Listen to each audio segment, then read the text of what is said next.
Hello, Internet. Gino that Pinguino Greco here again with another episode of Deep Listens. And today we are once again back.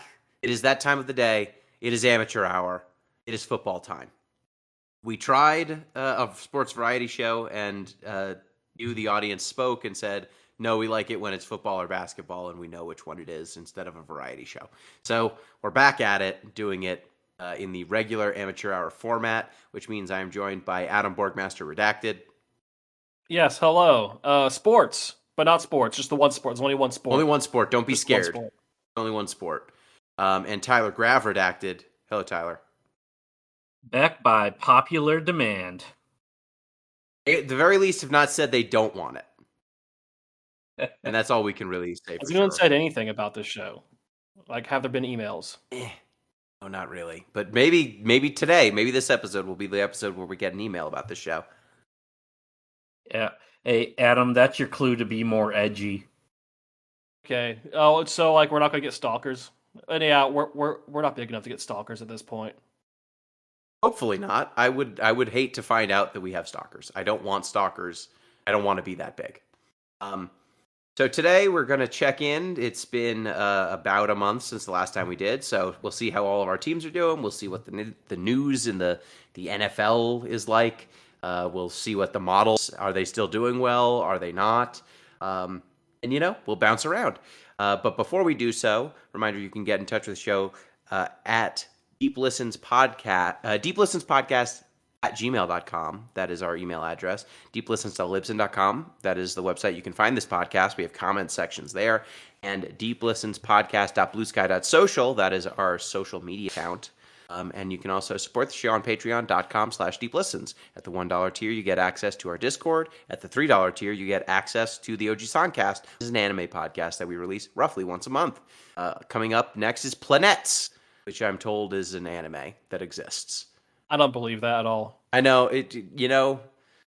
I always am surprised. I'm surprised roughly 2 out of 3 times that the animes that they're watching on that exist, and then Pete picks one that's a normal show that I've heard of before.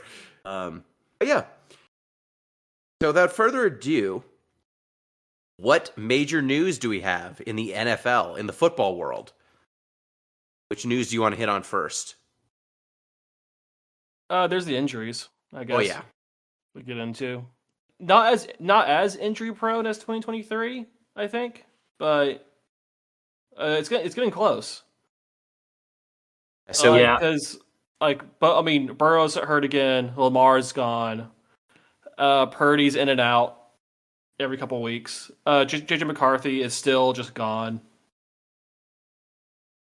He had 5 quarters of football total. All of those injuries, we've all the running backs have not been too badly injured. John Connors for the Cardinals is out for the season. Oh dang it, for the Giants.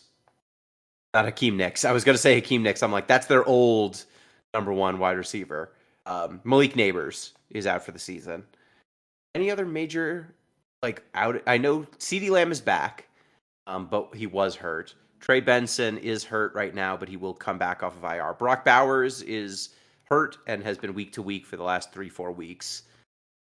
Most of the Buccaneers' offense is hurt, and they're still winning. Most of the Buccaneers' offense is injured. Each of their wide receivers has gotten hurt for at least some portion of the time. Yeah. And they're starting and the running back. Commanders are missing their wide receivers. Also true. Yeah. Puka Nacua is going to at least miss this coming week. Yep. So, huge offensive weapon for the LA Rams. So we would say the most injured team, the most impactful injury is the Joe Burrow injury, correct? I would say Lamar. Yeah, Lamar is huge. Yeah, those two big ones. But in aggregate, like for injuries, like the Dolphins and Texans and Cardinals are all beat to crap, in the Lions. They're all beat to crap. Like just overall. The Lions are getting an almost a cartoonish IR list. I think they have a dozen defensive players on IR. For the second year in a row. For the second year in a row. They're just getting, again, they are again still just getting guys off the street. to play on their D line, which is bad. You don't want that, generally speaking. People on the street tend to not be as good as the people in the league. I just wanted to, like, the Joe Burrow injury leads to one of the other very funny, funny. I think it's funny elements, which is the backup to Joe Burrow. Tyler, how did they Bengals try to address their backup at first, and what have they decided to do since then? So as soon as Burrow went down, they brought in I already forgot his name. Browning. Jake Browning.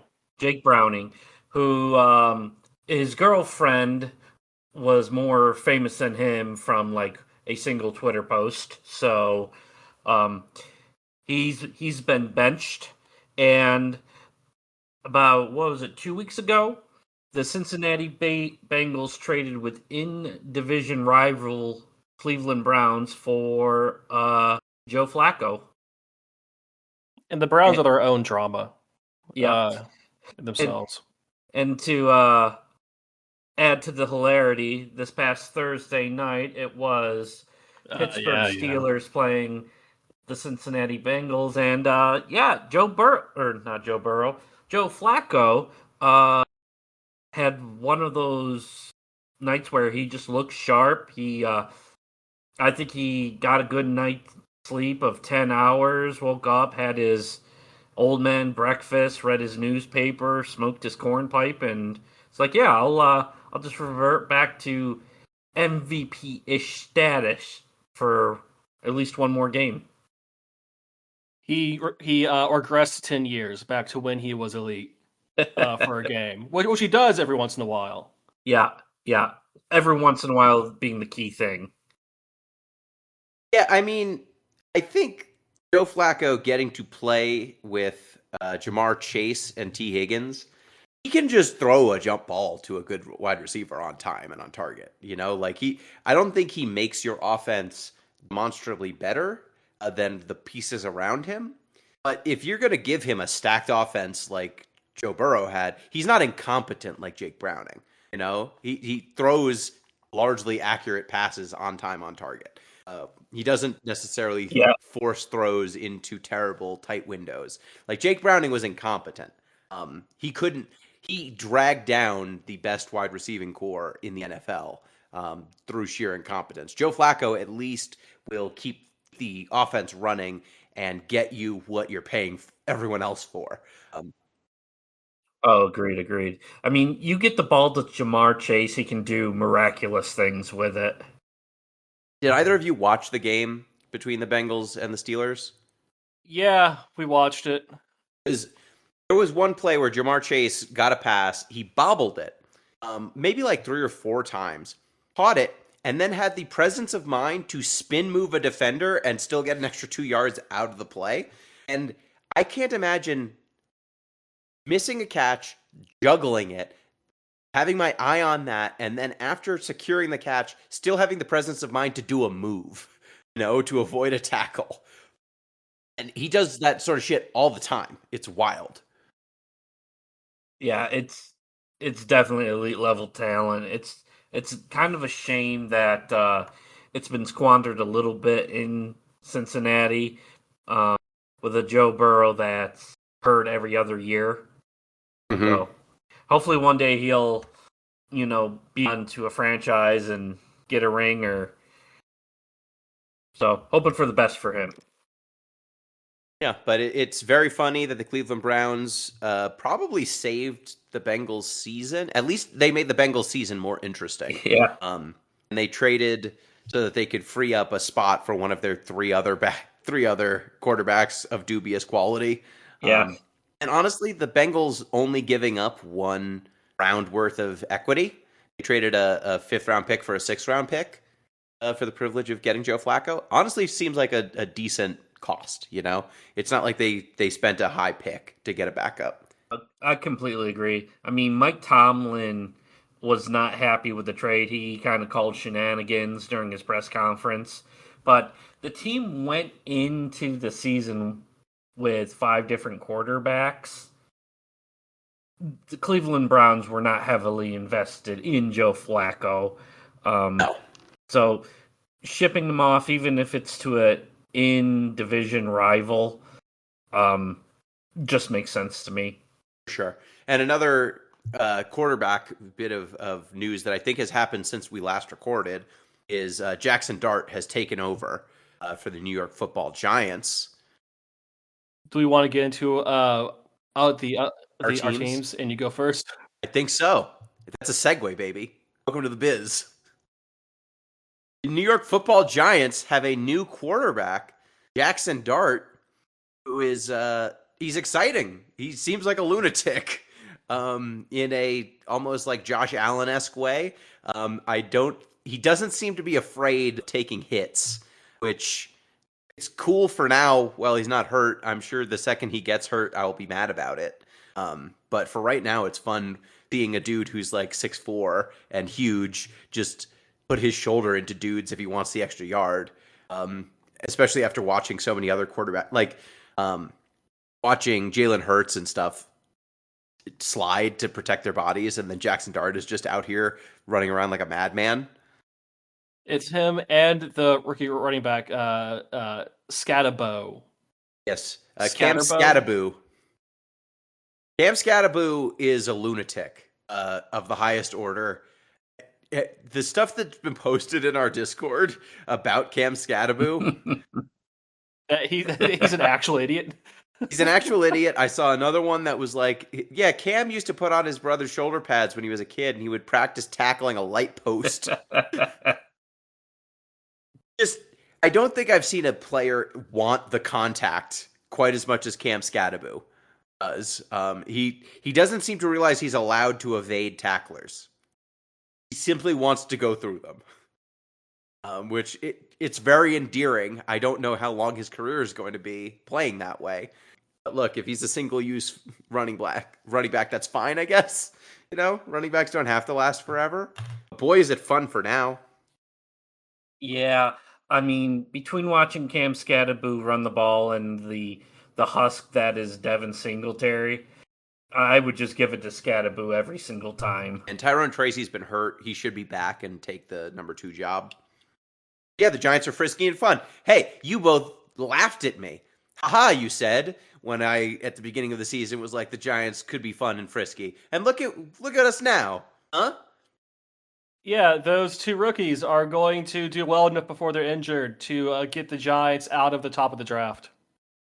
Look, they're fun and they're frisky. That's all I'm asking for. I'm asking for watchability.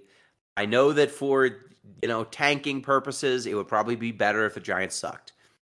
But at least it looks like Jackson Dart is a worthwhile dart throw. Quarterback. No. Dang it. It looks like he's, I would probably take him over Shedeur Sanders or any of the Browns guys, Seems like he's got more capacity than those guys. I mean, he's looking better than Cam Ward, but he's got better supporting talent than Cam Ward. I mean, Cam Ward gets sacked 20 times a game. Yeah, I can't blame Cam Ward. It seems like just going to the Titans, you're basically thrown to the Wolves. Yeah. So I'm not going to... Cam Ward does not have an O-line. He's just out there with like 5 guys staring him down. There's a reason why the Tennessee Titans head coach got fired just after 2 years, but... You brought that up. I want to keep it on the Giants for a moment because I got a couple of questions for Gino. So, Gino, you have you're having fun with your rookie quarterback, with the insane running back, but I do want to talk about a couple of other things you had over your head coming into the season. One is the head coaching and the GM positions in the organizations. Like, are you sensing their seats are cooling off, or is there still that expectation to... I think, so head coaching wise, I think Dayball's done a good job this season. I think starting Russell Wilson to give Jackson Dart a couple of weeks to learn the offense, not just throwing him to the Wolves day one, probably made sense. In terms of what's actually good for Jackson Dart's career and thus your job.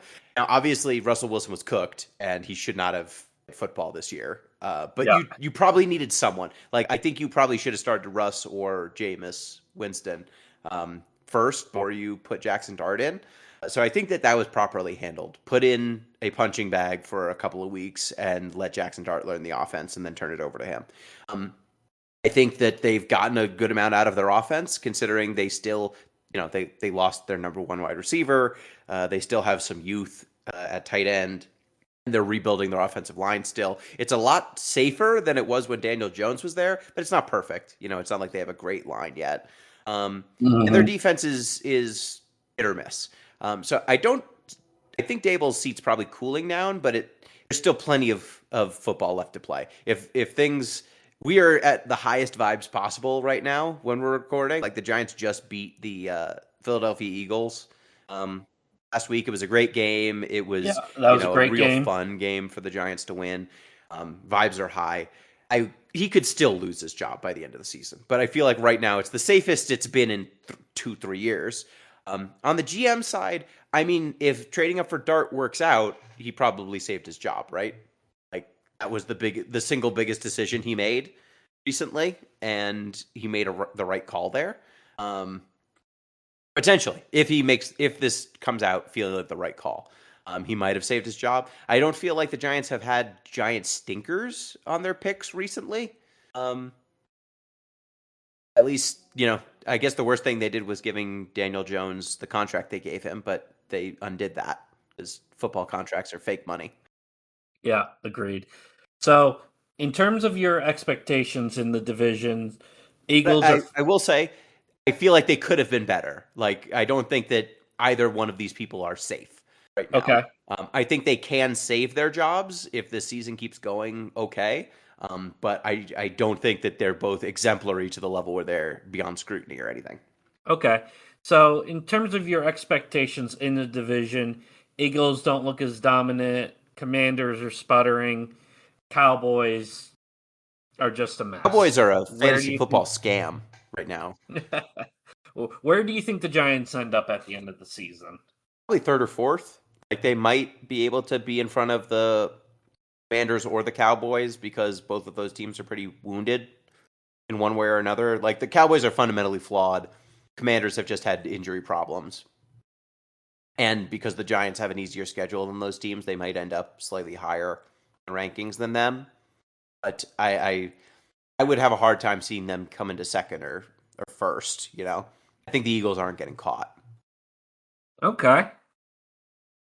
Also, I'll add that even though Dable is safe right now, his seat was hot enough going into the Eagles game that when Jackson Dart went into the concussion tent, Dable went in and told the doctors that he wasn't concussed. had Dart brought back out. Like that's a that's a pretty hot seat to be going into the blue tent like that. But did that actually happen, or is that just how people are spinning it? I mean, what was he doing in there? Like either he was trying to do something or he was doing something.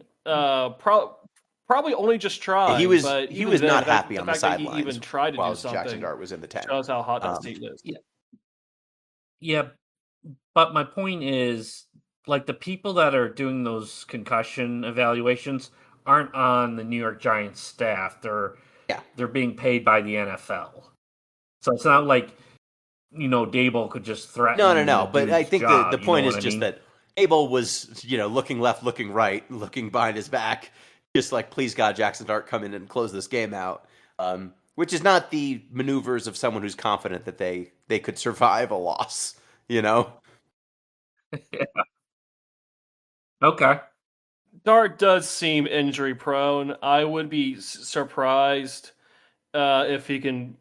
I mean, if he can speak in complete sentences by the time he's 30. But even just for the season, if he finishes out the season starting, I'll be mildly surprised. But they said the same thing about Allen and Lamar.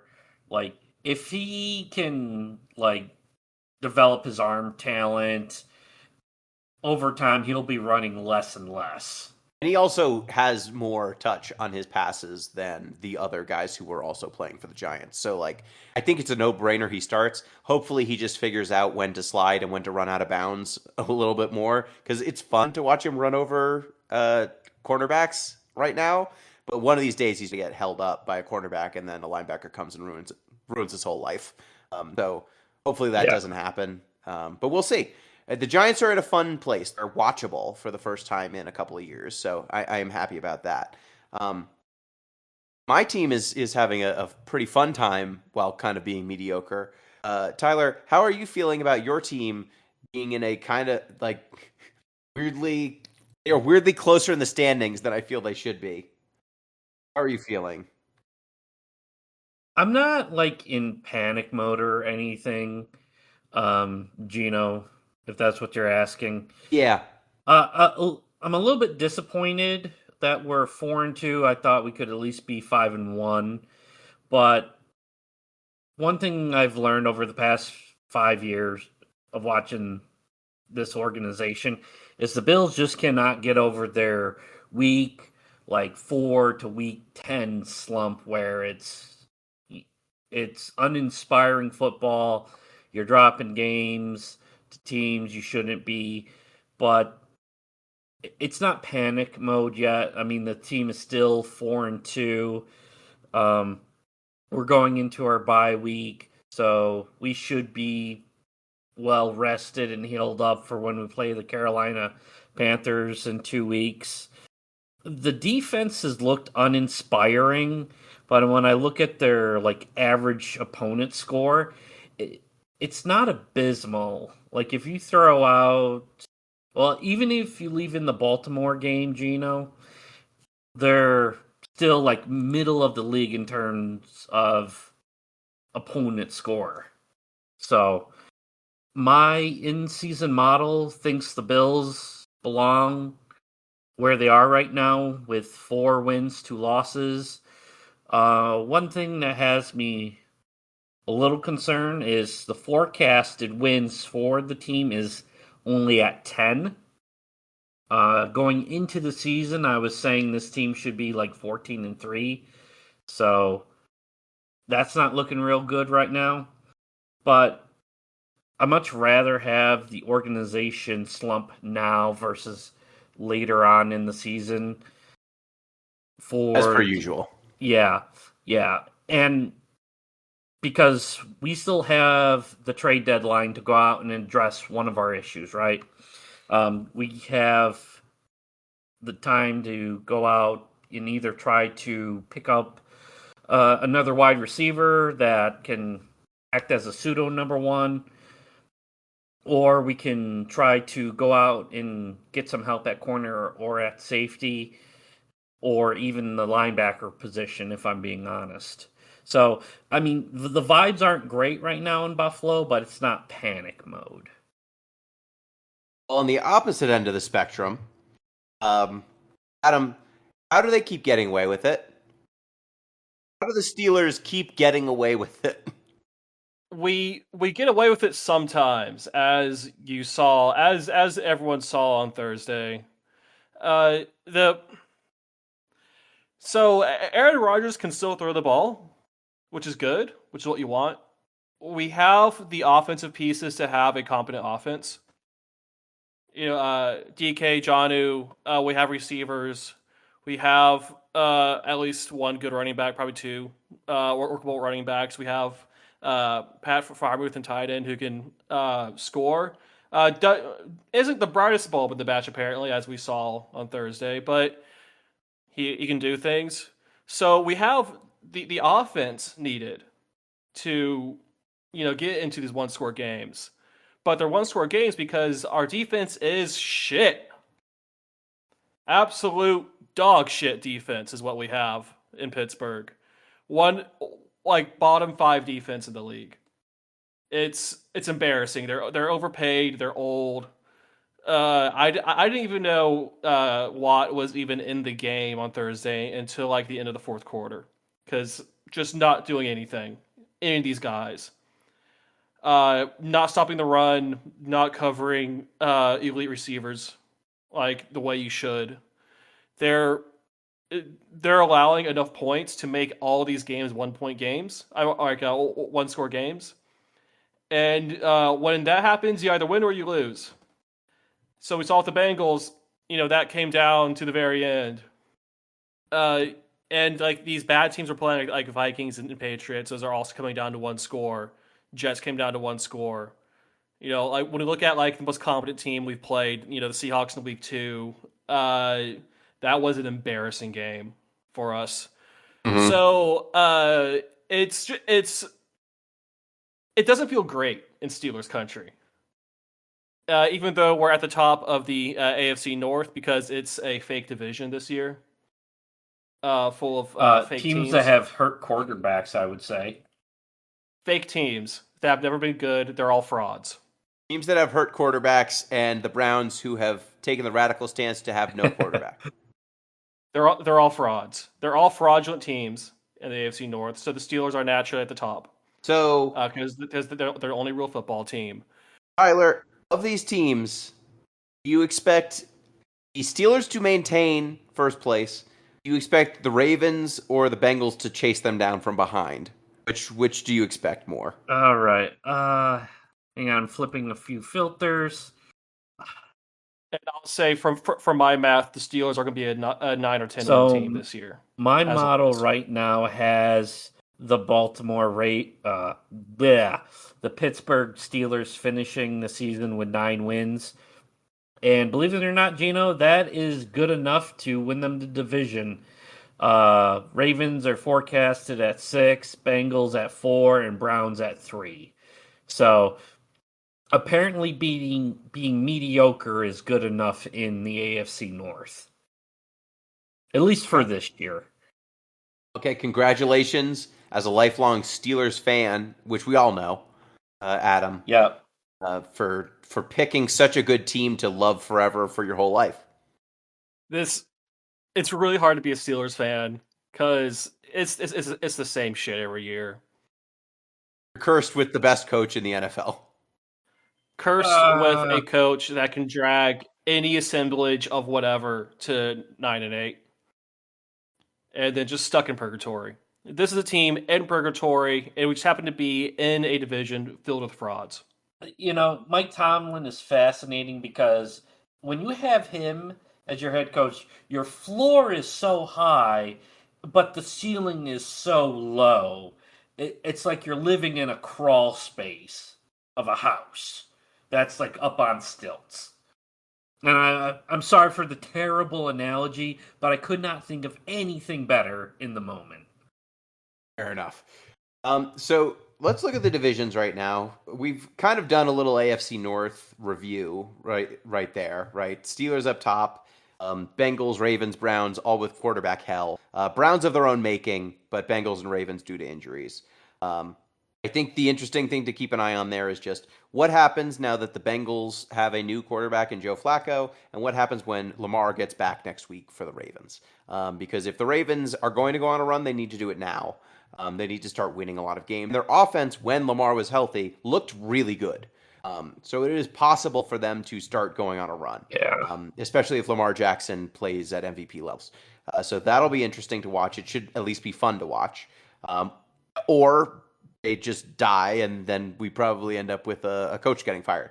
AFC East, we kind of went over. The Bills are tied right now with the Patriots, which is made discussing the AFC East insufferable because Patriots fans are happy, and I hate that.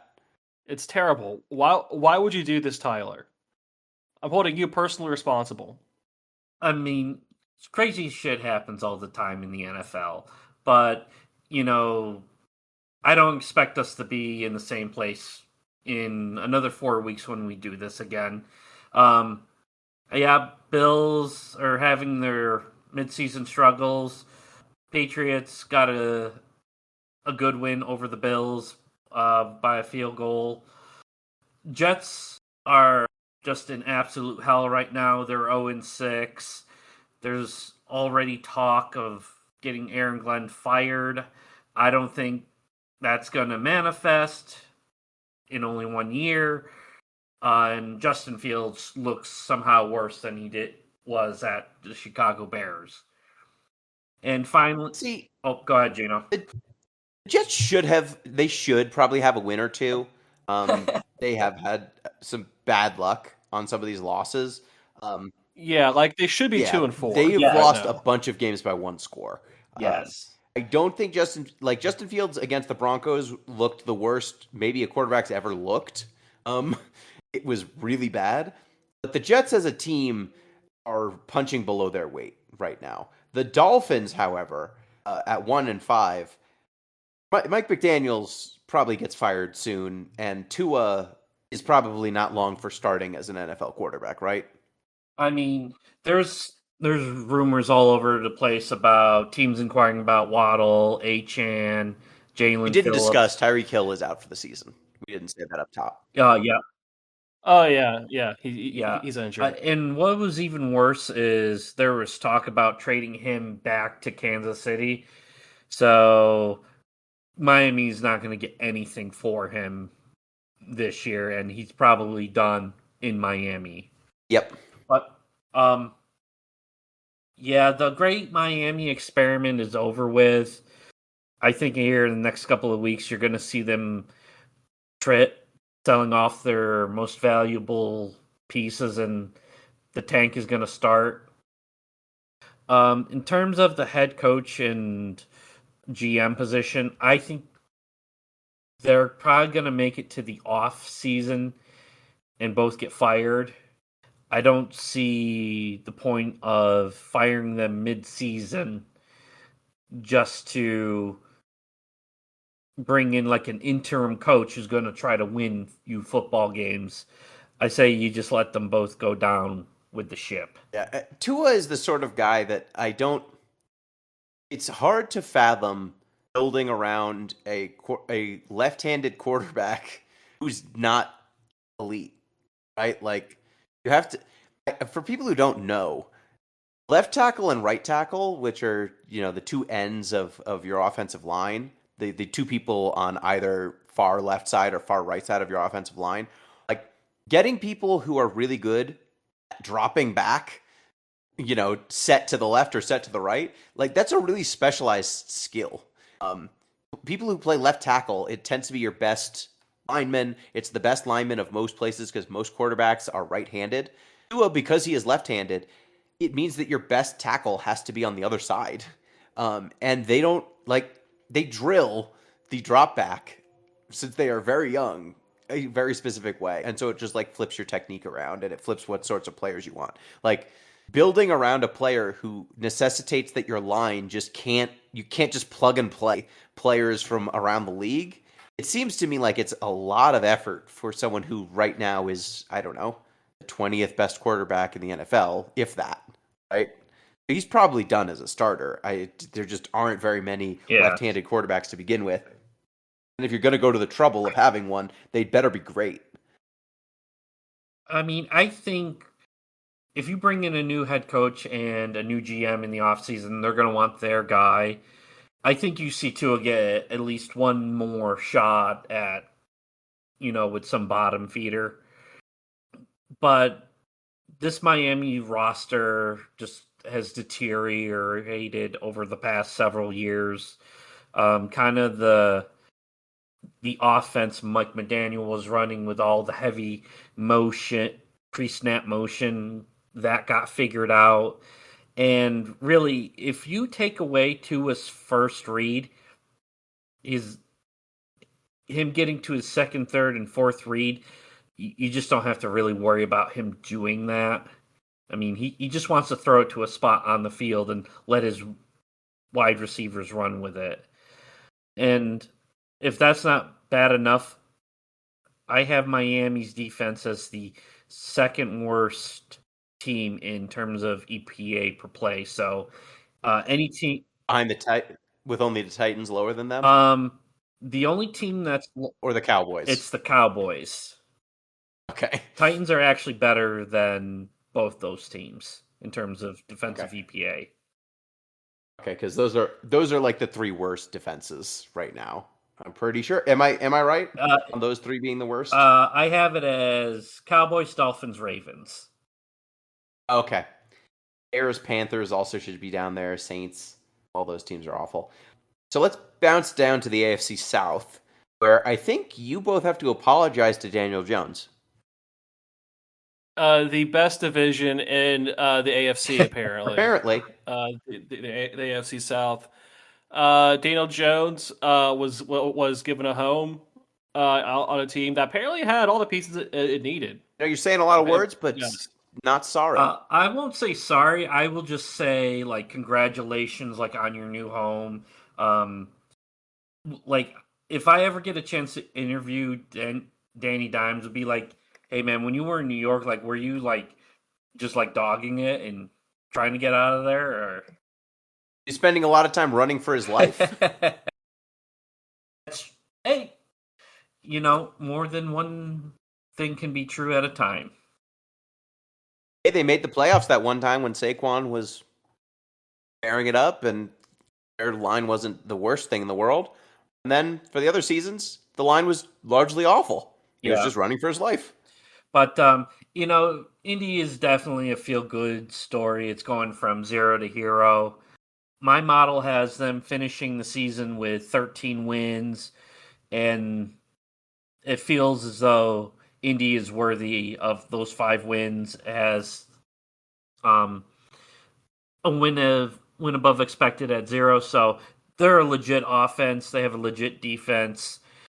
So Indy's looking scary right now.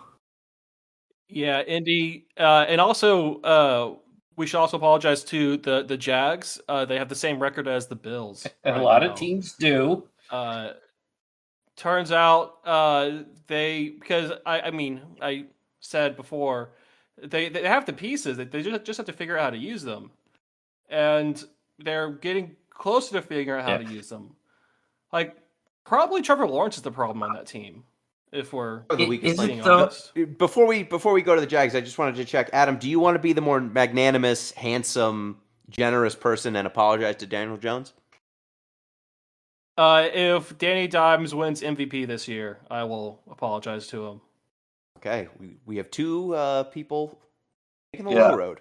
Just want to call that out. Okay, so the Jaguars, Trevor Lawrence is probably, seems like he's pretty mediocre. But the team itself seems like it's doing quite well, and it's not like he's holding them back. He's doing fine. It's just he's not incredible or anything. Their offense seems much improved thanks to the schematic changes that have been made throughout over the offseason. One other thing I think we need to call out with Jacksonville is the head coach change. Yes, for sure. Because you went from a guy like Doug Peterson, who clearly had lost the locker room some time ago, to Liam Cohen, and it seems like he has this team like on the right track. They're not doing the stupid crap anymore. They're not shooting themselves in the foot. Like when you watch Jacksonville play, it's competent football, and I think they're, they deserve their 4-2 record right now. Yeah. So kudos to them. Yeah, and I mean they've been having some injuries in their defense. Travis Hunter's played a lot more defense than offense. It seems like he's a 2-way player. They drafted him to be a 2-way player, but I expected him to be much more of an offensive threat in his rookie year. It seems like they've needed him to be a cornerback more often. Jacksonville is watchable for the first time in a while. Though this Sunday, or the Sunday after we're recording this, they're doing their annual trip to London because their owner, Sadiq Khan, really wants to move them to London, it feels like. The Texans continue to kind of be disappointing because their defense isn't very good and their offensive line is just having C.J. Stroud run for his life. They also... Yeah, they're also beat to shit as well. Yeah, they're beat to shit. Their running back situation is untenable also. So the Texans are unfortunate. And then the Titans, just Cam Ward running for his life. That's what's happening right now. It's not a great situation in Tennessee. When's the last time the Tennessee Titans were an embarrassment? Like 5 years ago? I think they were still competitive in 2021. I think that was the last year of the Ryan Tannehill, Derrick Henry combo 4 under years ago. Mike Vrabel. A heady 4 years ago. Yeah. I just want to touch on Houston real quick because I'm the perennial Houston Texans hater. My model actually thinks they've been coming out on the unlucky side of things. They're 2-3 right now, but they should really be like a 4-win team. Do you think the Texans should be better than this? Yeah. I think you will see a little bit of a bounce back in the coming weeks. That's good to know. AFC West. Chargers and Broncos both doing really well. Though the Chargers, talk about mash units, like they lost their starting running back, or they've lost 2 of their top 3 running backs. The Chargers have one for the whole season, one is on IR and will be back. Their offensive line is a mash unit also, but they continue to win. And the Broncos might have the best defense in the NFL. I think is pretty safe to say. And so they really don't need that much out of Bo Nix to win games. But their offense is not the most inspired thing, that's for sure. Any thoughts on the Chargers or Broncos? No. You touched on the Jets game where Justin Fields looked like the worst quarterback in NFL history. That was against the Broncos, and Justin Fields looking that bad saved everyone from crapping on Bo Picks for his performance in that game. The Broncos' offense is not good. Elite defense.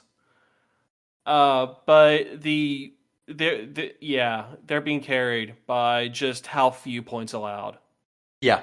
They're doing per game. And the Chargers, I mean, is also has flaws. They're still winning though, for now. The Chiefs have just decided not to show up this year, which is for the best. I mean, going back the past couple of years, there's been a few instances where the Chiefs stumbled out of the gate, in that week 1 to 6 time frame, and they ended up exactly where we all thought they would in the preseason. I sincerely hope that I'm wrong. I would love to see LA or Denver come out on top of this division, but from what I'm seeing from Kansas City is they're starting to get things figured out, and I think they're going to be getting back They got back Worthy, and they're going to be getting back Rashid Rice here. Rashid Rice is back this week. Oh, okay. So I think you're going to see that Kansas City offense look completely different. Unfortunately. Yeah, they'll probably have a winning record in the end. But right now they're 3-3, and that's And also Mahomes has gotten back to running this season, which I didn't fully expect. He's one of the top running QBs this year. He hasn't really done that since he started breaking out. Like since he became the best quarterback in football, or one of the best pocket passers in football, he stopped really scrambling quite so much. And this year he's back at it, and it's dangerous. Like Kansas City's offense shouldn't be as good as it is, at least until Rashid Rice came back, with their kind of gaping sore at running back and how many injured wide receivers they've had, how many people they've had cycling through, how old Travis Kelce is, and yet Mahomes just elevates all of it. And the Raiders, boy. Yep. How is your fellow Gino doing in LA? Or not Las Vegas? You mean LV? Not great. Yeah, the Raiders' problem, I mean, Brock Bowers is hurt. He hurt his knee in the first week of the season, and tried to play through it for a couple of weeks, and now he's just been out for like the last 2. He's probably going to be out for 4 or 5 total. He's definitely banged up, and then that has led to the Raiders having to, be a kind of a wide receiver by committee. Like their receiving hasn't been great. Gino has not been great at hitting receivers, that's for sure. And Ashton Genty has not been able to elevate the team beyond that too much. But they've at least been able to sneak through 2 wins. They are not a complete embarrassment, and that's fun, I guess. Not a complete embarrassment. The Raiders. Okay. Yeah, so it's like I predicted at the beginning of the year. They wouldn't be that bad. But they're not good. No, of course not. So the NFC East, we kind of covered a little bit. The Eagles at 4-2, Commanders at 3-3, Cowboys at 2-3-1. That's a tie, God, folks. Um, I hate the that Giants so at 2 and much. 4. I think the Eagles have a ton of room to grow. Like they have not been able to get a consistent passing game going. They are winning these games. It almost seems like they are intimidating other teams somehow. Like their defense hasn't been amazing, their offense hasn't been amazing, and yet they're still 4-2. And it seems like there's a lot of room to figure stuff out and just become a capable offense or a capable defense. Yeah. The thing I'm concerned about is it sounds like AJ Brown is really letting loose on people in the locker room. And I'm getting the impression it's not a good working environment. I'm wondering if we're going to have another, what was it, 2023 when the Eagles were like in first When they place and collapsed. just like And hated each other. imploded like like a sun. Yeah. Yeah. So what you're saying is the vibes are winning out right now. This time it's on the offensive side of the ball. Oh, Back in okay. 2023, I think it was the defense that really cost them. Yeah. Philadelphia is being Philadelphia, and players are at each other's throats for no good reason. But they seem to Yeah. still be winning. So, one fun fact about Dallas, and I'll let you smooth us along. Right now, I see them as the best offense in the NFL. They just slightly squeak out over the Indianapolis Colts, but they're also the worst defense in the league. So I think that explains fairly well the Commanders' current 3-3 record, or The Cowboys yeah, 2-3-1 two record. 2-1 record. But yeah, it's 2-3-1. so yeah. Dallas is wasting a potential MVP year from Dak Prescott. Yeah, Dak is playing like the best quarterback in the league, and it does not matter because it's the Cowboys. And Jerry Jones didn't feel like paying. Yeah. They really could use 10 more pressures per game, huh? They certainly could, because the rest of that defense can't do shit. Having a one-man pass rush probably would have helped them. Boy, oh boy, I said it earlier. The Cowboys are a fantasy football scam. They are a great offense and an awful defense. So they are in shootouts. Every game is a shootout because their defense can't stop anyone. It's incredible. I'm pretty happy that I have George Pickens on my fantasy. George Pickens, CeeDee Lamb, like even Javonte Williams, who's not very good, but because the Cowboys offense, like their line's okay and their Dak Prescott's a fine quarterback, like they've got great weapons at wide receiver 1 and 2, and Pickens and CeeDee Lamb, like they're in shootouts every week. Like the 1 year that Dak is doing what like is performing at the level they're paying him is the year where Jerry Jones sabotages Yeah. their defense. The Cowboys are the team I thought the Cincinnati Bengals were going to be this year. We already covered the Giants. I don't think we need to cover them more. Commanders, just a It's kind of a wash so far for them because of how injured they've been. Yeah, we'll see if they get healthy. I think they should at least be 4-2, which puts them on par with Philadelphia. So, I don't know. It just. I mean, we're all still confident they're going to make a wild card run this year. But are right? we overconfident of that? I mean, they made it all the way to the NFC Championship last year, so them going out in the wild card round would be like an appropriate like regression. From last year. And again, like they're so injured. Like once they're all healthy, hopefully they'll start winning a lot more and get a winning record. Yeah. But I mean, my model's pretty confident about them getting into the wild card. They're the only team in the division that actually has a positive point differential. Now that I look, they are, and that's pretty funny. It is. The NFC North. Adam, you used to know about this division, I think, maybe. No, I've never known about this. For I don't like ties because right now the Packers are technically at the top of the division with a 3-1-1 record, Yeah, which is above the Lions 4-2 record, and that just makes me mad. Just just because of numbers, from like a number standpoint, I don't like that. and that's because the Packers had a bye. Like they just have one fewer game played than the Lions do. Um, but yeah, the Packers. We thought that they would be a juggernaut defense when they got Micah Parsons, and we thought that they had the fixins of a juggernaut offense. And it seems like they're mostly just fine. Yeah, pretty much. They're just fine.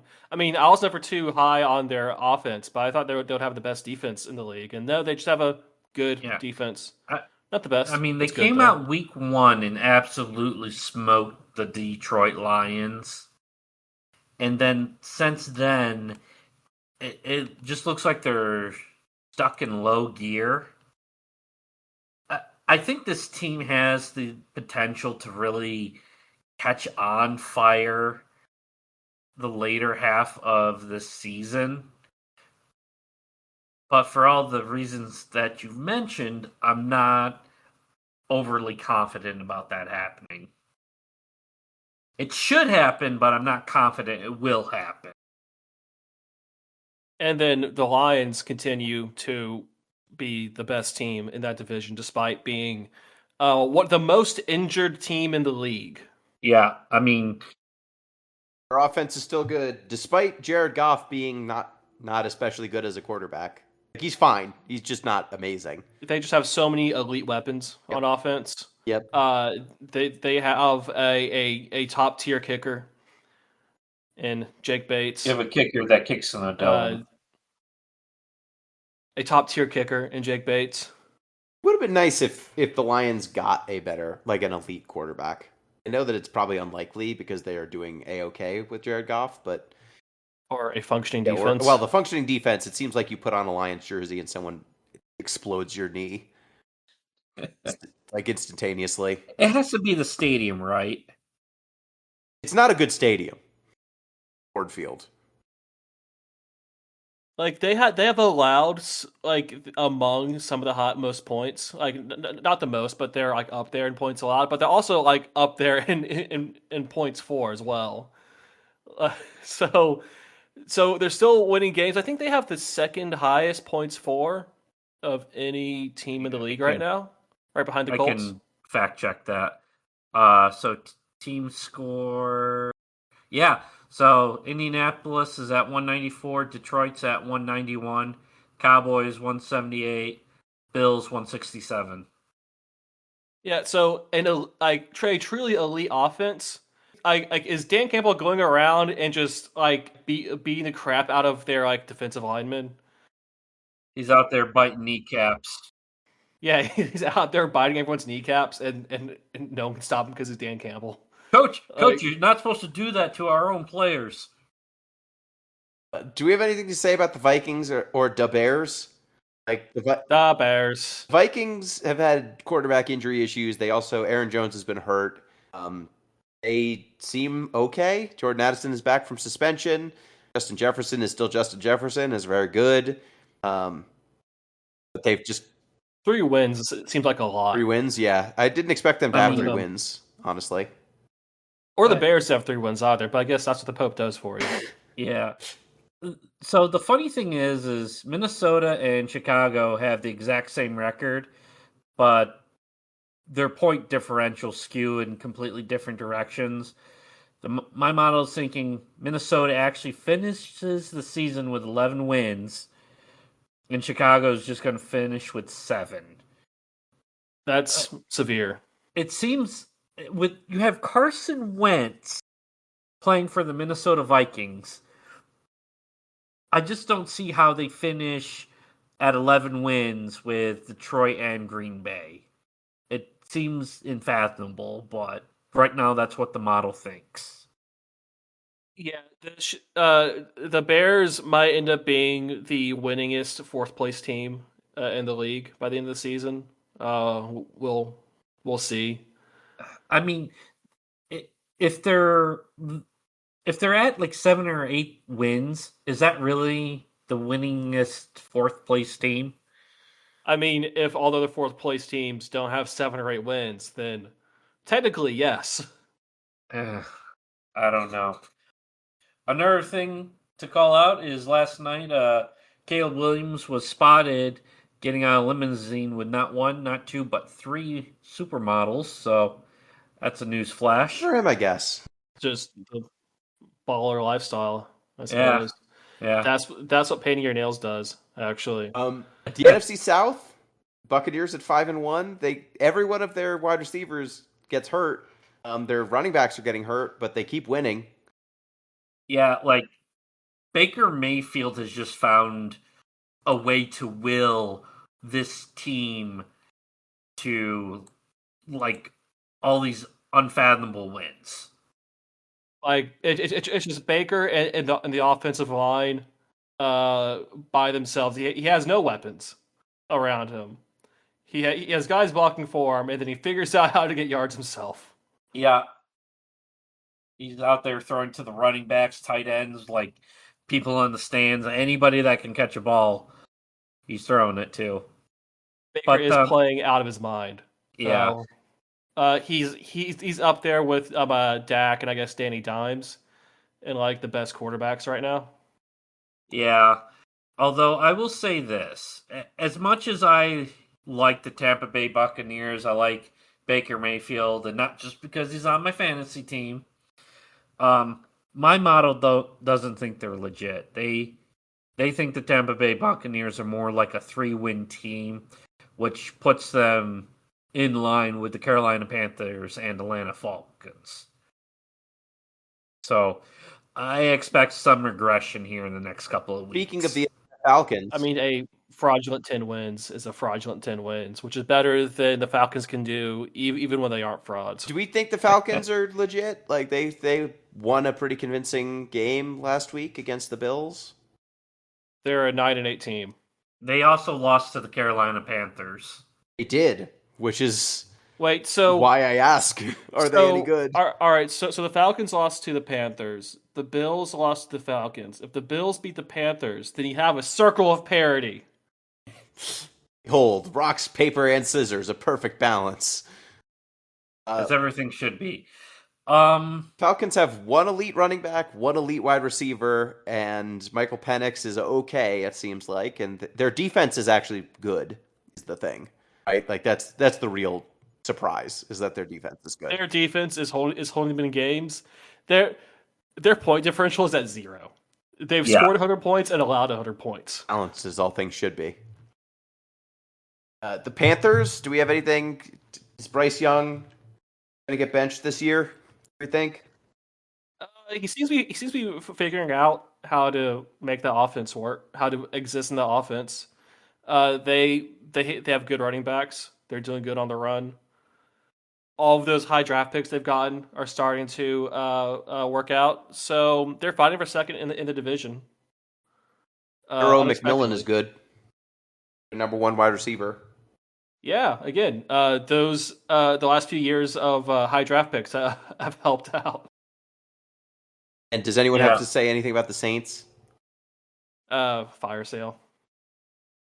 Rattler looks like a quarterback, which is surprising. Yeah. I mean, I think Rattler's doing more with less. I still don't know if he's the guy, but it's hard to say just on the account of like how depleted that roster looks. I mean, you have the husk of Alvin Kamara out there, but he doesn't look that good. It's not a football team right now. They need a multi-year rebuild. Rattler should be a good enough bridge quarterback for them, but they need to go through the process before they're a football team again. And to answer your question about the Atlanta Falcons, Gino, I think they're one of the teams. They're going to be dangerous, but they're not going to be like elite. You're going to see more of the same. You're going to see them beat teams that are above them, and you're going to see them lose to teams that are below them. Yeah. The Falcons are going to finish 8th in the NFC anyway, so why do we care? They will finish exactly in the middle. Maybe they'll finish ninth. The Yeah, NFC. eighth. Speaking of balanced, as all things should be, the NFC West. Oh, this division is still pissing me off. They pissed me off last year. They're pissing me off this year. With the 4-2 49ers, the 4-2 Seattle Seahawks, the 4-2 LA Rams, and the 2-4 Cardinals, Arizona Cardinals. The Seahawks pass rush is very ferocious, and I did not expect their defense to take such a big step up this year. And they have one of the best wide receivers in the entire league. Yeah, Jackson Smith and Jigba is excellent. It looks like getting DK Metcalf out of the way so that ASN could break out was a smart move. The running backs have been weirdly all over the place this year. Sam Darnold has continued to play well for them. Yeah. Yeah, Darnold just needs a O-line and the best wide receiver in the league to throw to, and he's perfectly fine.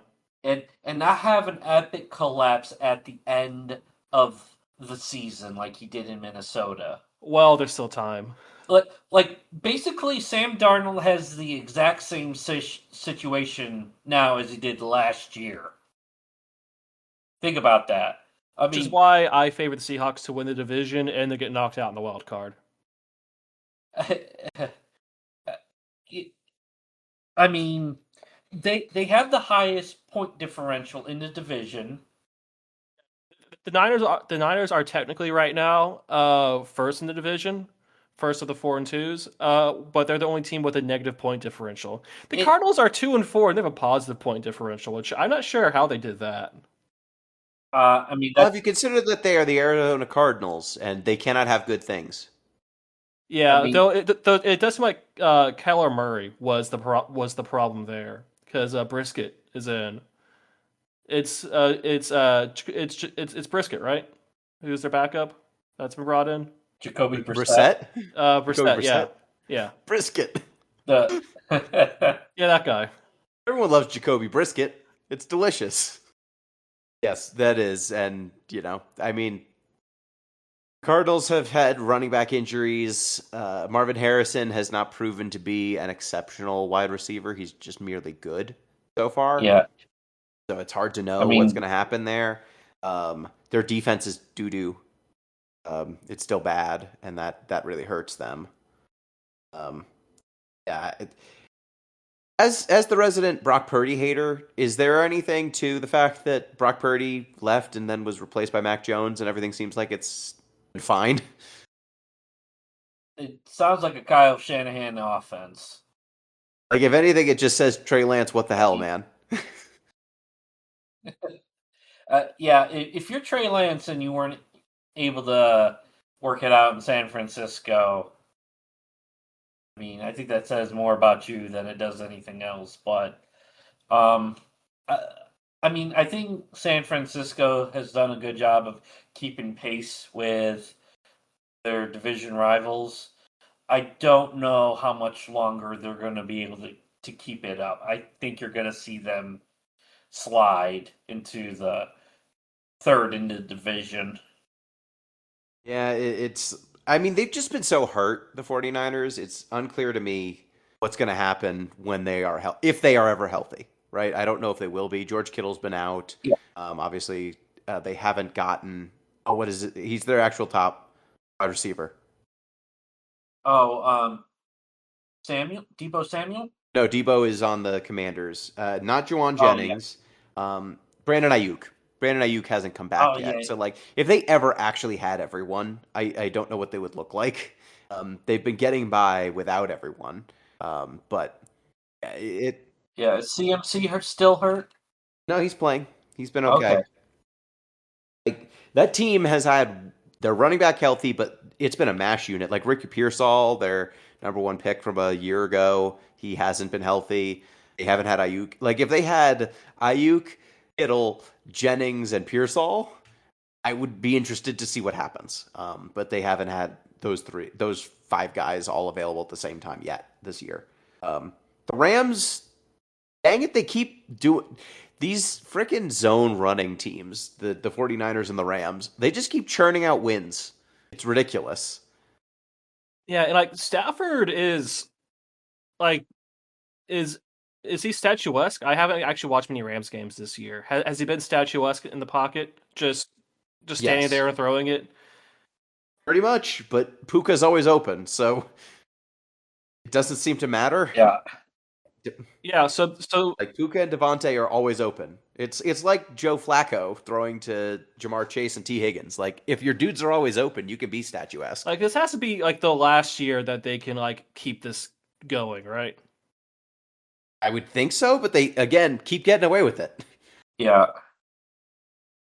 Yeah. The Rams, I guess, are the favorites technically still to win the division, even though I say it's the Seahawks are going to do it.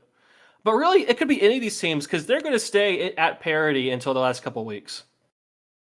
I mean, I think if I had to put my money down on the table, it would be on the Rams. I like the Seahawks. I like what they're doing. I just don't know if I trust Sam Darnold to put together a complete season. Sam put together 14 wins with the Vikings, so he can put together like 11 wins with the Seahawks and take them to the wild card to lose to the fifth or sixth seed. Yeah, but look at how bad he looked at the end of last season. Yeah, that's January. That's Sam Darnold in January. Yeah, I don't know. I'm gonna go with the Rams. You think the Rams are going to win this division? So I say Seahawks. Tyler says Rams. What do you say, Gino? I say Seahawks. Okay. Hey, so there are no Niners believers here. I mean I haven't believed in the Niners for years. I'm on record. Yeah, Niners hater. Yep, I'm fine with that. I can live with that. Now let's take a look at the model. How are your models doing? Show me your models. Adam, why don't we go with you first? How is your model doing versus flipping coins? So the IR adjustment is doing pretty well so far. It's given me a +3 hit rate, so that means I'm 3 wins above where I would be without it so far, which has the model at a 60-33 win loss, Okay. which puts it in the top 93% of the ESPN pick'ems, like rank 87,000. That's not bad for I mean compared to your model last year when you did not have that adjustment. Yeah, so this is We'll see if it skews. Like what happened last year was it was excellent and then got progressively worse as the year went. yes, but there have been several games where that have been odd picks. Like Thursday, for example, this past game, the Steelers and Bengals. It was very confident that the Bengals are going to win. It's like, no, the Bengals are going to win this game.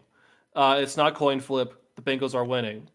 When the market and everyone and myself are like, no, the Steelers are going to win. The Bengals have been collapsing this year. And then, nope, the priors were correct. The Bengals won.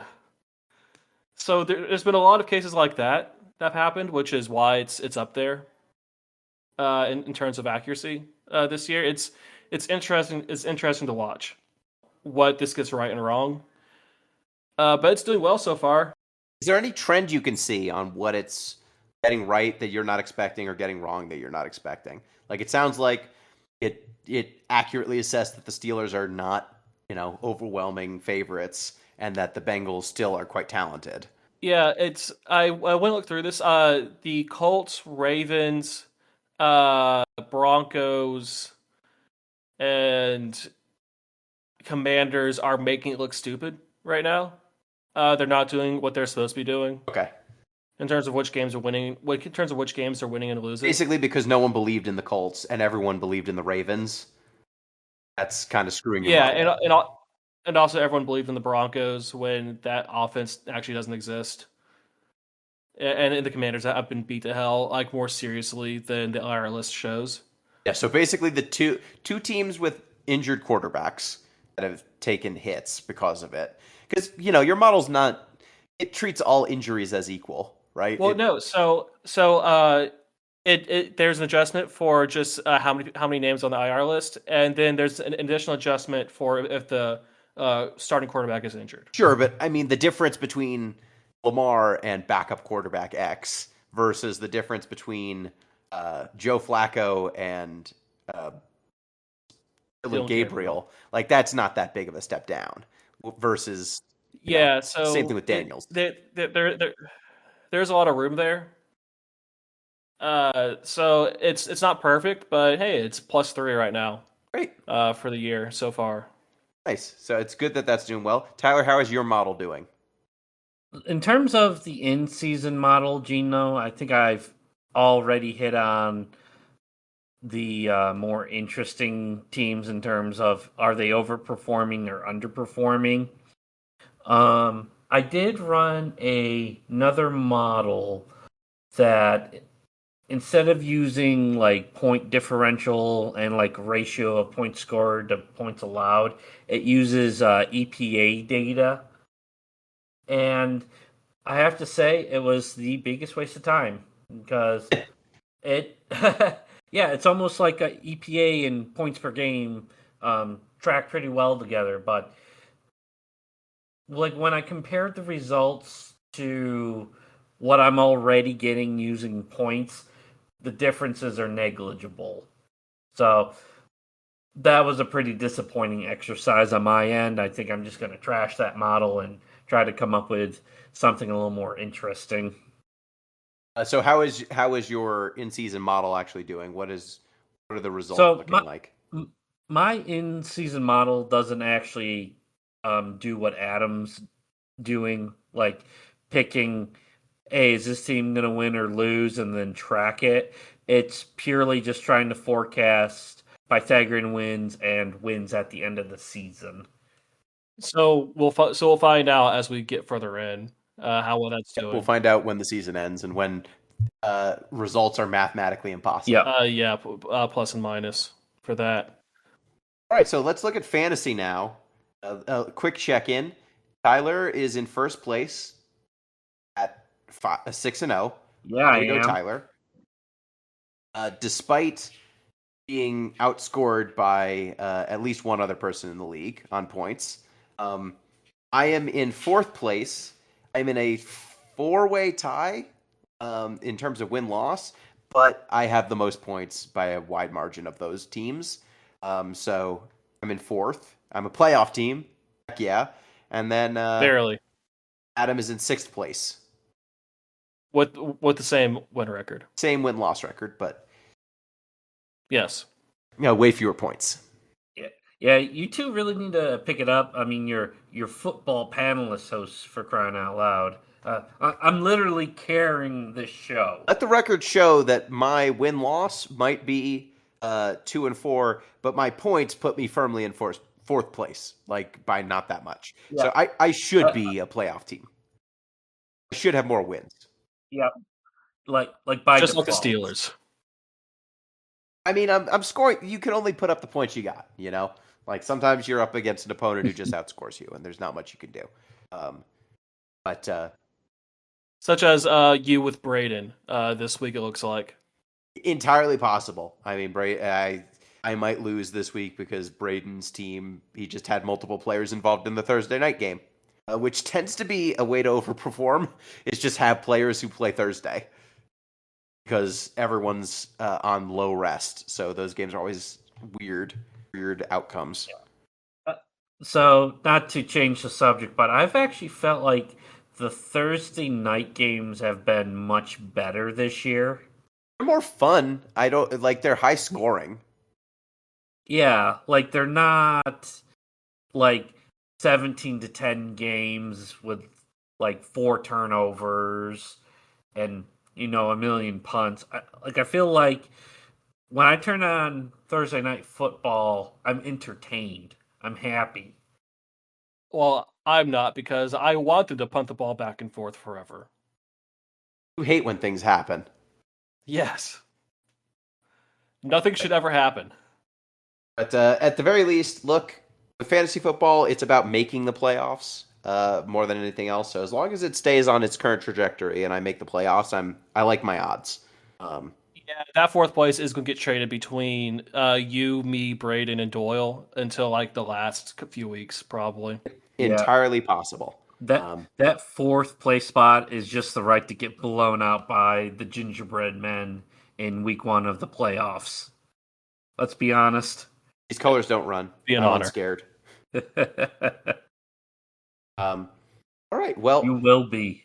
I think that that does it for another amateur hour. Thank you, Adam. No, thank you. Thank you, Tyler. Thank you, Gino. Thank you. And thank you, dear listeners. Reminder, you can get in touch with the show, deeplistenspodcast@gmail.com. That's our email address, deeplistens.libsyn.com. That is where you can get the show, and we have comment sections there. And deeplistenspodcast.bluesky.social. Hit us up on our social media. You can support the show on patreon.com/deeplistens. Till next time, peace. All right. Oh no, we didn't plug the Stargate podcast. Plug it and then edit it, I guess. Oh, yeah.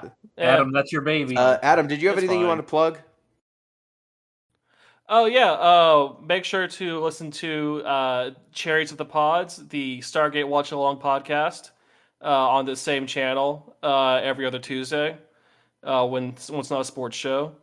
It's me, Tyler, and Justin and Jason from the Discord watching the Stargate SG-1 and going through all of the various subjects that you would talk about while talking about Stargate, such as whether cavemen can throw grenades or bathtubs full of gasoline. You know, just normal topics.